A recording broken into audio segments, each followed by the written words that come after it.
Morning and afternoon. God is good all the time. All the time God is good. It's been probably just about over a week that I haven't posted since the last video because there's a lot of noise and commotion going on in my house. So I was trying to find a quiet time when there's not going to be so much ruckus and stuff going on that I can read from this. So Genesis chapter 26. Excuse me.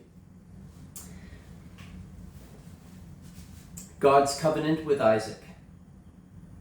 And there was a famine in the land beside the first famine that was in the days of Abraham.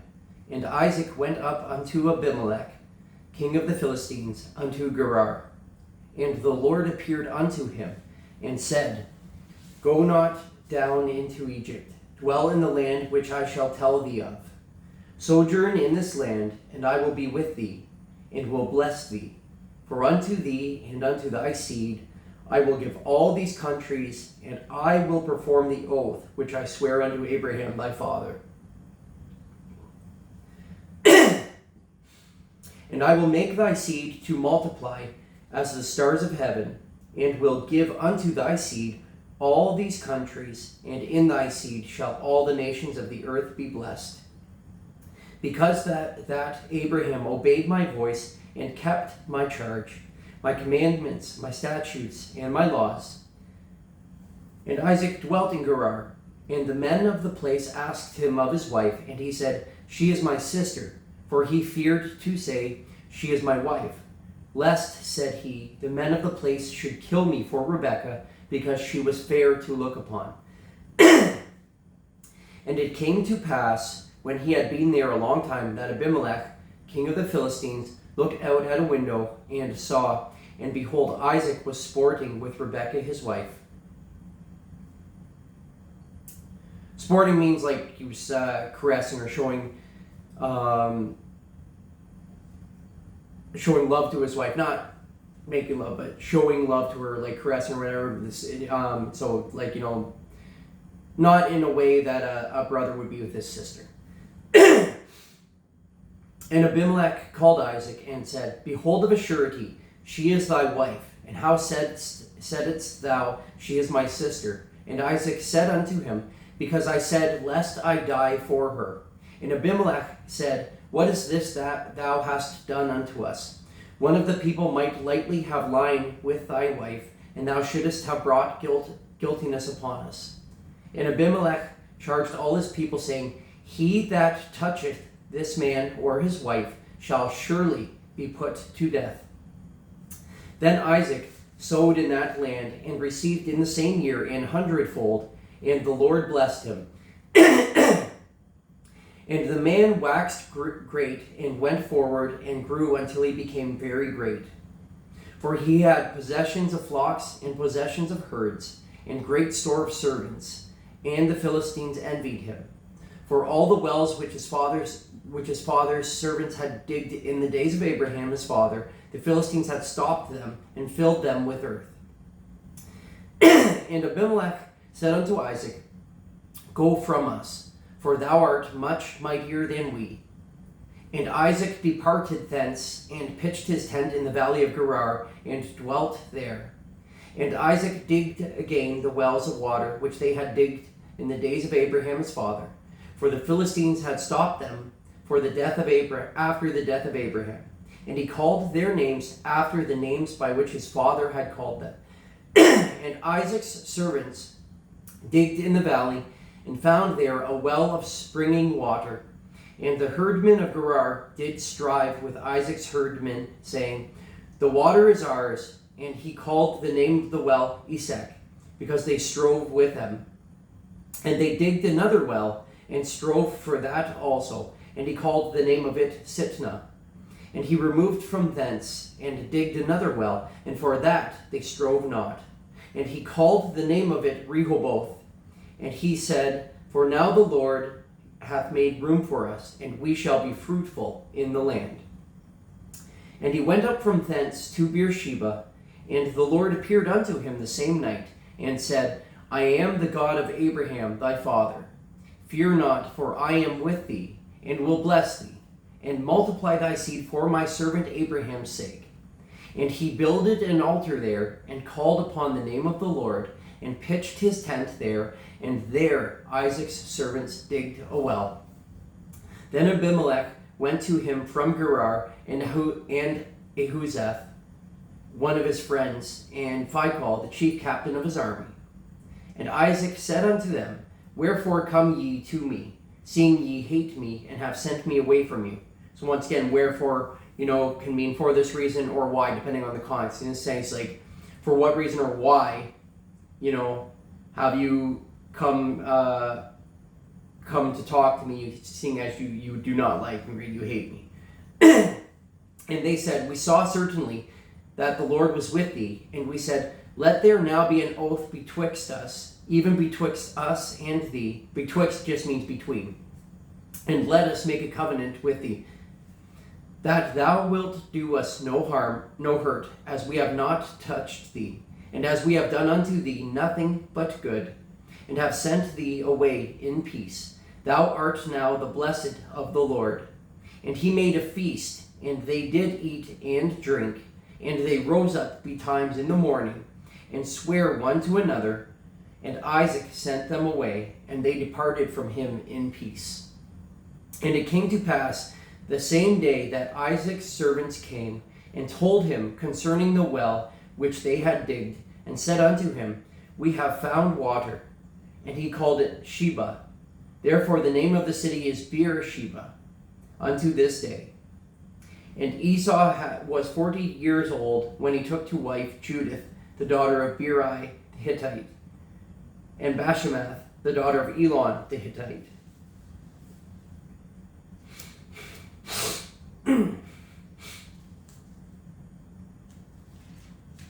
And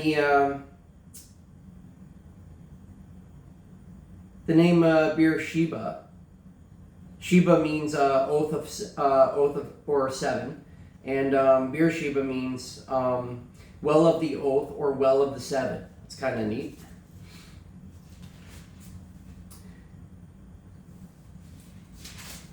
And Esau was 40 years old when he took to wife Judith, the daughter of Beeri the Hittite, and Bashemath, the daughter of Elon the Hittite, which were a grief of mind unto Isaac and to Rebekah. So Esau is doing this intentionally, right? Earlier we saw that he sees that the Canaanite women that that Esau is choosing to have as wives very much displease his father and mother, so he just keeps marrying them just out of spite and contempt for his parents. Chapter 27. And it came to pass that when Isaac was old and his eyes were dim, so that he could not see, he called Esau his eldest son and said unto him, My son. And he said unto him, Behold, here am I. And he said, Behold now, I am old, I know not the day of my death. Now therefore take, I pray thee, thy weapons, thy quiver, and thy bow, and go out to the field, and take me some venison, and make me savory meat, such as I love, and bring it to me, that I may eat, that my soul may bless thee before I die. And Rebekah heard when Isaac spake to Esau his son. And Esau went to the field to hunt for venison, and to bring it.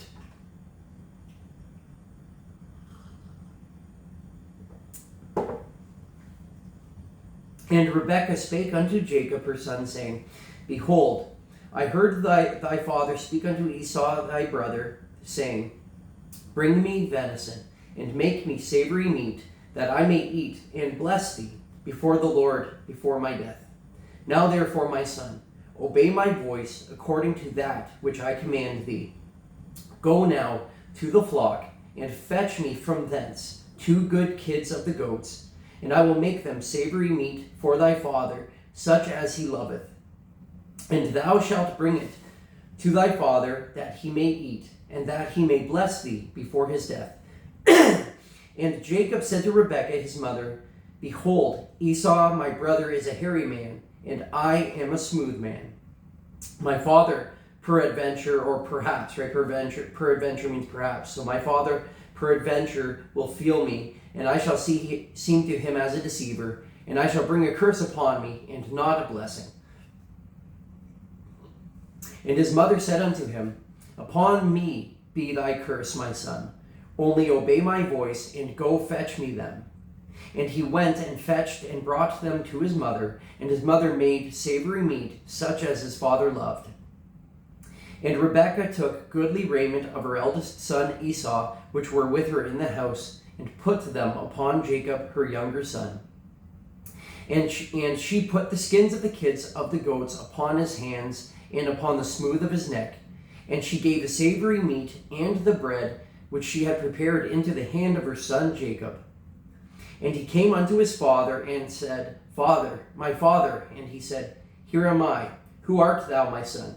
And Jacob said unto his father, I am Esau, thy firstborn. I have done according as thou badest me. Arise, I pray thee, sit and eat of my venison, that thy soul may bless me.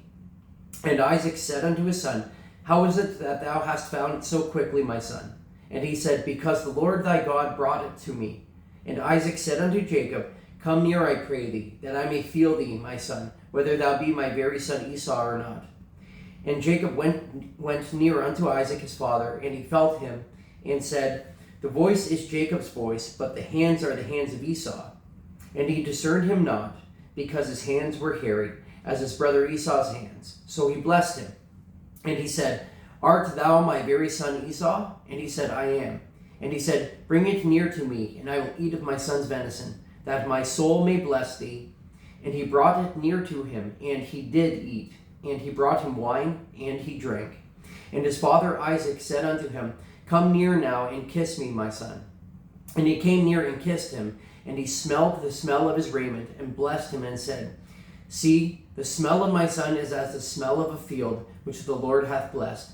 Therefore God give thee of the dew of heaven, and the fatness of the earth, and plenty of corn and wine. Let people serve thee, and nations bow down to thee. Be Lord over thy brethren, and let thy mother's sons bow down to thee.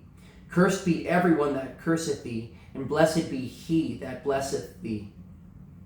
And it came to pass, as soon as Isaac had made an end of blessing Jacob, and Jacob was yet scarce gone out from the presence of Isaac his father, that Esau his brother came in from his hunting. And he also had made savory meat, and brought it in unto his father, and said unto his father, Let my father arise, and eat of his son's venison, that thy soul may bless me. And Isaac his father said unto him, Who art thou? And he said, I am thy son, thy firstborn, Esau. And Isaac trembled very exceedingly, and said, Who? Where is he that hath taken venison and brought it me? And I have eaten of all before thou camest, and have blessed him. Yea, and he shall be blessed.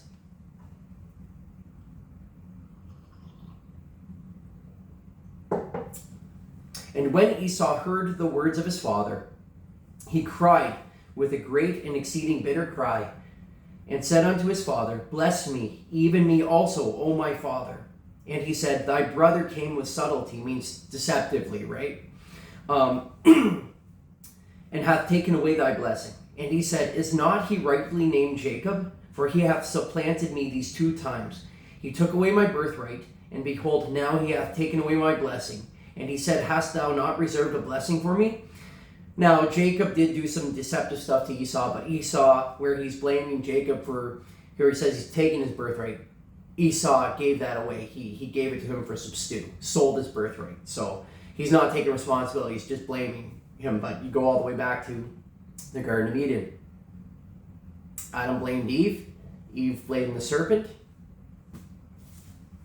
So people have been doing the blame game, not taking some responsibility since the first time they sinned.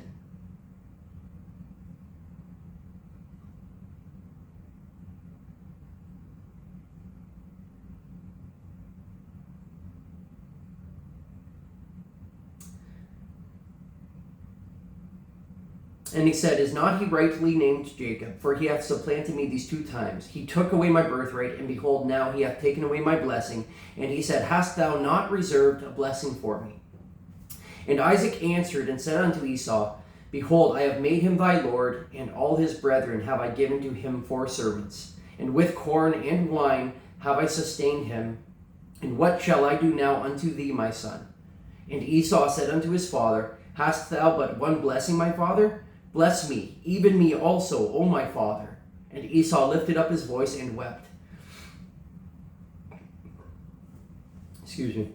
And Isaac his father answered and said unto him, Behold, thy dwelling shall be the fatness of the earth and of the dew of heaven from above. And by thy sword shalt thou live, and shalt serve thy brother, and it shall come to pass, when thou shalt have the dominion, that thou shalt break his yoke from off thy neck. And Esau hated Jacob because of the blessing wherewith his father blessed him. And Esau said in his heart, The days of mourning for my father are at hand, then will I slay my brother Jacob. And these words of Esau, her elder son, were told to Rebekah, and she sent and called Jacob her younger son, and said unto him, Behold, thy brother Esau, as touching thee, doth comfort himself, purposing to kill thee.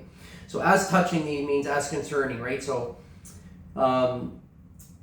behold, your brother Esau, as concerning or thinking about and plotting, he's intending to kill you. He's comforting himself in the thought he's going to kill you after your father's dead. Now therefore, my son, obey my voice and arise. Flee thou to Laban thy brother to Haran, and tarry with him a few days. Tarry means to stay with, right? To stay with, delay, to wait. It just depends on the context. In this context means go and stay with him. And tarry with him a few days until thy brother's fury turn away, until thy brother's anger turn away from thee, and he forget that which thou hast done to him. Then I will send and fetch thee from thence. Why should I be deprived also of you both in one day? And Rebekah said to Isaac, I am weary of my life because of the daughters of Heth. If Jacob take a wife of the daughters of Heth, such as these, which are the daughters of the land, what good shall my life do me?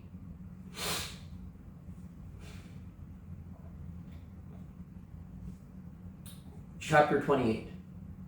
And Isaac called Jacob and blessed him and charged him and said unto him, Thou shalt not take a wife of the daughters of Canaan. Arise, go to Padan Aram, to the house of Bethuel, thy mother's father, and take thee a wife from thence of the daughters of Laban, thy mother's brother. And God Almighty bless thee, and make thee fruitful, and multiply thee, that thou mayest be a multitude of people, and give thee the blessing of Abraham to thee, and to thy seed with thee, that thou mayest inherit the land wherein thou art a stranger, which God gave unto Abraham. And Isaac sent away Jacob, and he went to Padan Aram unto Laban, son of Bethuel the Syrian, the brother of Rebekah, Jacob's and Esau's mother. When Esau saw that Isaac had blessed Jacob, and sent him away to Padan Aram to take him a wife from thence, and that as he blessed him, he gave him a charge, saying, Thou shalt not take a wife of the daughters of Canaan. And that Jacob obeyed his father and his mother, and was gone to Padan Aram. And Esau, seeing that the daughters of Canaan pleased not Isaac his father, then went Esau unto Ishmael, and took unto the wives which he had Mahalath, the daughter of Ishmael, Abraham's son, the sister of Nebaioth, to be his wife. So you see there, once again, spite and contempt for his parents. He did this. Oh, my parents don't like me getting these wives. Well, let me get a couple more. And Jacob went out from Beersheba and went toward Haran. And he lighted upon a certain place and tarried there all night, because the sun was set. And he took out the stones of that place and put them for his pillows, and lay down in that place to sleep. And he dreamed, and behold, a ladder set up on the earth, and the top of it reached to heaven. And behold, the angels of God ascending and descending on it. And behold, the Lord stood above it and said, I am the Lord God of Abraham thy father, and the God of Isaac. The land whereon thou liest, to thee will I give it, and to thy seed. And thy seed shall be as the dust of the earth, and thou shalt spread abroad to the west and to the east, and to the north, and to the south. And in thee and in thy seed shall all the families of the earth be blessed. And behold, I am with thee, and will keep thee in all places whither thou goest, and will bring thee again into this land. For I will not leave thee until I have done that which I have spoken to thee of. And Jacob awaked out of his sleep, and he said, Surely the Lord is in this place, and I knew it not. And he was afraid, and said, How dreadful is this place! This is none other but the house of God, and this is the gate of heaven.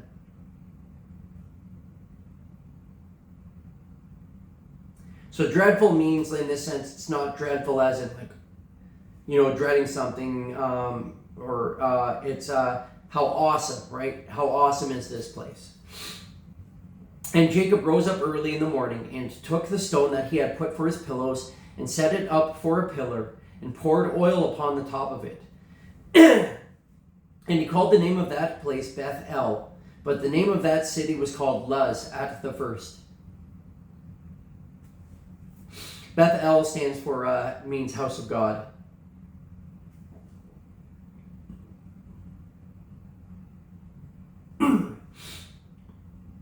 And Jacob vowed a vow, saying, If God will be with me, and will keep me in this way that I go, and will give me bread to eat, and raiment to put on. Raiment is clothing. So that I come again to my father's house in peace, then shall the Lord be my God. And this stone which I have set for a pillar shall be God's house. And of all that thou shalt give me, I will surely give the 10th unto thee. Chapter 29. Then Jacob went on his journey and came into the land of the people of the east. And he looked, and behold, a well in the field, and lo, there were 3 flocks of sheep lying by it. For out of that well they watered the flocks, and a great stone was upon the well's mouth.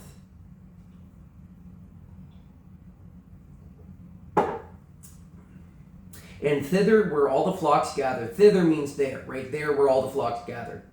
And they rolled the stone from the well's mouth, and watered the sheep, and put the stone again upon the well's mouth in his place.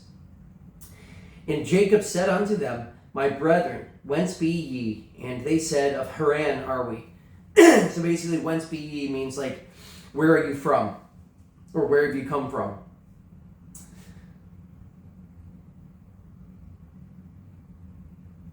And he said unto them, Know ye the Laban the son of Nahor? And they said, We know him. And he said unto them, Is he well? And they said, He is well. And behold, Rachel his daughter cometh with the sheep. And he said, Lo, it is yet high day, neither is it time that the cattle should be gathered together. Water ye the sheep, and go and feed them. And they said, We cannot until all the flocks be gathered together, until they roll the stone from the well's mouth. Then we water the sheep. And while he yet spake with them, Rachel came with her father's sheep, for she kept them. And it came to pass, when Jacob saw Rachel, the daughter of Laban, his mother's brother, and the sheep of Laban, his mother's brother, that Jacob went near and rolled the stone from the well's mouth, and watered the flock of Laban, his mother's brother. And Jacob kissed Rachel, and lifted up his voice and wept. And Jacob told Rachel that he was her father's brother, and that he was Rebekah's son, and she ran and told her father. Now he's not saying, when it says use the term brother, it's not meaning obviously that's her brother, but her father's relative. And it came to pass, when Laban heard the tidings of Jacob his sister's son, that he ran to meet him, and embraced him, and kissed him, and brought him to his house. And he told Laban all these things. And Laban said to him, Surely thou art my bone and my flesh. And he abode with him the space of a month. And Laban said unto Jacob, Because thou art my brother, shouldest thou therefore serve me for naught? Tell me, what shall thy wages be? Basically, since you are my relative, right? Should you serve me for nothing? Work for me for nothing? And Laban had 2 daughters. The name of the elder was Leah, and the name of the younger was Rachel. Leah was tender-eyed, but Rachel was beautiful and well-favored. So Leah was tender-eyed, meaning Leah was not an attractive woman, right? It shows that in the context. Leah was tender-eyed, but Rachel was beautiful and well-favored. So Rachel was very attractive, probably very slim, and looked very attractive. Leah sounds like she might have been a little heftier, maybe not as attractive as some people might think. And Jacob loved Rachel and said, I will serve thee 7 years for Rachel, thy younger daughter. And Laban said, it is better that I give her to thee than that I should give her to another man. Abide with me. Basically, stay with me. And Jacob served 7 years for Rachel, and they seemed unto him but a few days for the love he had to her. And Jacob said unto Laban, give me my wife, for my days are fulfilled, that I may go in unto her. And he's meaning that I may go, get married and I may have sexual relations with her. And Laban gathered together all the men of the place and made a feast. And it came to pass in the evening that he took Leah his daughter and brought her to him, and he went in unto her. So it would have been dark, he couldn't tell it was her. And Laban gave unto his daughter Leah Zilpah his maid for an handmaid. And it came to pass that in the morning, behold, it was Leah. And he said to Laban, what is this thou hast done unto me? Did not I serve with thee for Rachel? Wherefore then hast thou beguiled me? And Laban said, it must not be so done in our country to give the younger before the firstborn. Laban's a very, you see the deception, right? Jacob deceived Esau, and his father, he tricked Esau into giving him his birthright, although Esau still chose to give Jacob his birthright for some stew. Jacob deceived his father. Laban's deceived Jacob. See, it's just a constant cycle.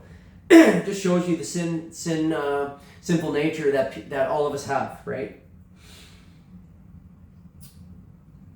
Fulfill her week, and we will give thee this also for the service which thou shalt serve with me yet 7 other years. And Jacob did so, and fulfilled her week, and he gave him Rachel his daughter to wife also. And Laban gave to Rachel his daughter Bilhah his handmaid to be her maid. And he went in also unto Rachel, and he loved also Rachel more than Leah, and served with him yet 7 other years.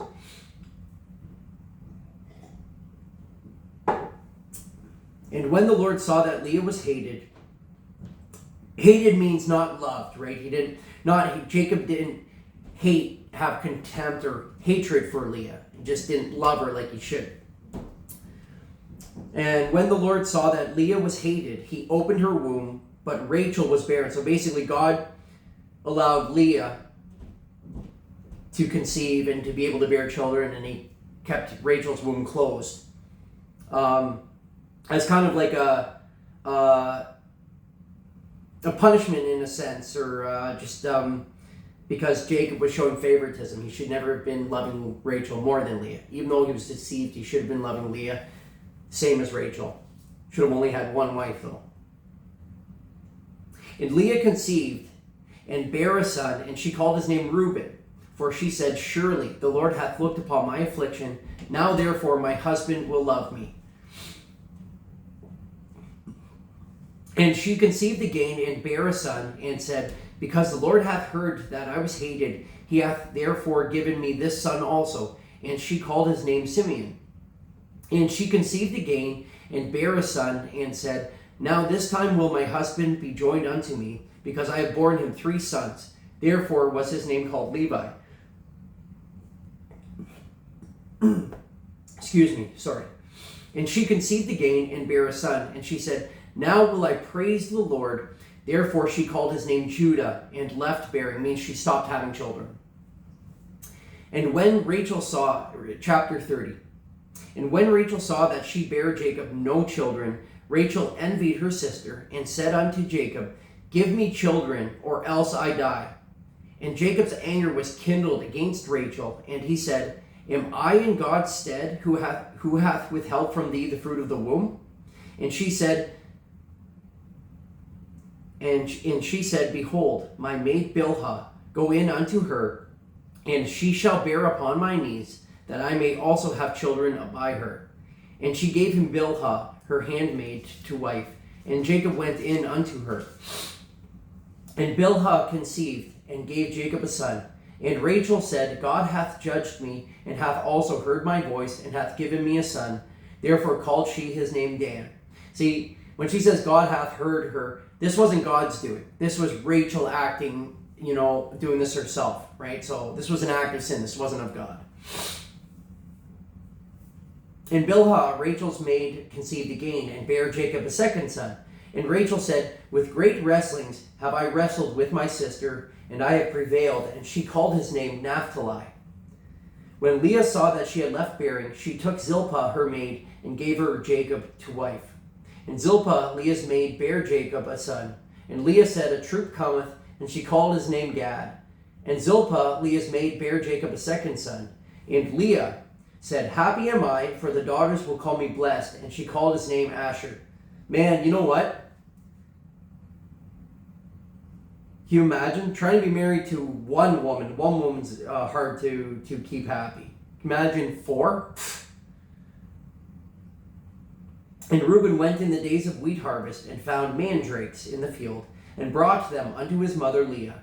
Then Rachel said to Leah, give me, I pray thee, of thy son's mandrakes. So basically saying, give me, I pray thee, or give me, I'm pleading with you. Please give me those. And she said unto her, is it a small matter that thou hast taken my husband? And wouldest thou take away my son's mandrakes also? And Rachel said, therefore he shall lie with thee tonight for thy son's mandrakes. And Jacob came out of the field in the evening, and Leah went out to meet him, and said, thou must come in unto me, for surely I have hired thee with my son's mandrakes. And he lay with her that night. So mandrakes, it was kind of a superstitious belief. Women then believed that, having mandrakes, holding them, whatever, somehow helped them to get pregnant. I don't know why they believed that, but that's not a Christian belief. And God hearkened unto Leah, and she conceived, and bare Jacob the fifth son. And Leah said, God hath given me my hire, because I have given my maiden to my husband. And she called his name Issachar. And Leah conceived again, and bare Jacob the sixth son. And Leah said, God hath endued me with a good dowry.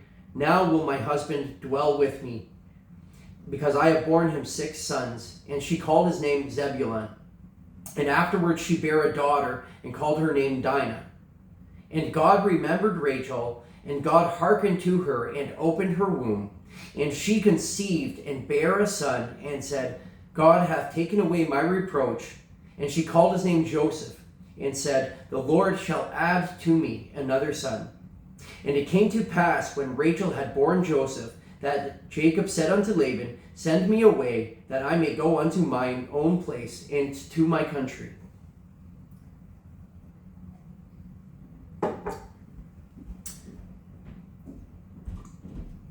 Give me my wives and children and my children, for whom I have served thee, and let me go, for thou knowest my service which I have done thee. And Laban said unto him, I pray thee, if I have found favor in thine eyes, tarry, for I have learned by experience that the Lord hath blessed me for thy sake. And he said, appoint me thy wages, and I will give it. And he said unto him, thou knowest how I have served thee, and how thy cattle was with me. For it was little which thou hadst before I came, and it is now increased unto a multitude. And the Lord hath blessed thee since my coming. And now when shall I provide for mine own house also? And he said, what shall I give thee? And Jacob said, thou shalt not give me anything. If thou wilt do this thing for me, I will again feed and keep thy flock. I will pass through all thy flock today, and removing from thence all the speckled and spotted cattle, and all the brown cattle among the sheep, and the spotted and speckled among the goats, and of such shall be my hire. So shall my righteousness answer for me in time to come, when it shall come for my hire before thy face. Everyone that is not speckled and spotted among the goats, and brown among the sheep, that shall be counted stolen with me. And Laban said, behold, I would it might be according to thy word. And basically saying, I will, according to this agreement. And he removed that day the he-goats that were ring-straped and spotted, and all the she-goats that were speckled and spotted, and every one that had some white in it, and all the brown among the sheep, and gave them into the hands of his sons. So Laban makes the agreement, then he has like a sneaky, sly little snake. he goes and removes all the ones that they agreed on, so that basically Jacob will have to work for him for free, right? It's just amazing how, we as sinful human beings, just what we do. And he set 3 days' journey betwixt himself and Jacob fed the rest of Laban's flocks. And Jacob took him rods of green poplar, and of the hazel and chestnut tree, and pilled white strakes in them, and made the white appear which was in the rods. And he set the rods which he had pilled before the flocks in the gutters, in the watering troughs, when the flocks came to drink, that they should conceive when they came to drink. And the flocks conceived before the rods, and brought forth cattle ringed, straked, speckled, and spotted. And Jacob did separate the lambs, and set the faces of the flocks toward the ring straked, and all the brown in the flock of Laban. And he put his own flocks by themselves, and put them not unto Laban's cattle. And it came to pass, whensoever the stronger cattle did conceive, that Jacob laid the rods before the eyes of the cattle in the gutters, that they might conceive among the rods. But when the cattle were feeble, he put them not in. So the feebler were Laban's, and the stronger Jacob's. And the man increased exceedingly, and had much cattle, and maidservants, and menservants, and camels, and asses. Asses means donkey. Originally, that was the original term for donkeys. May God bless you guys, and keep you safe, and have yourselves a wonderful day. God bless.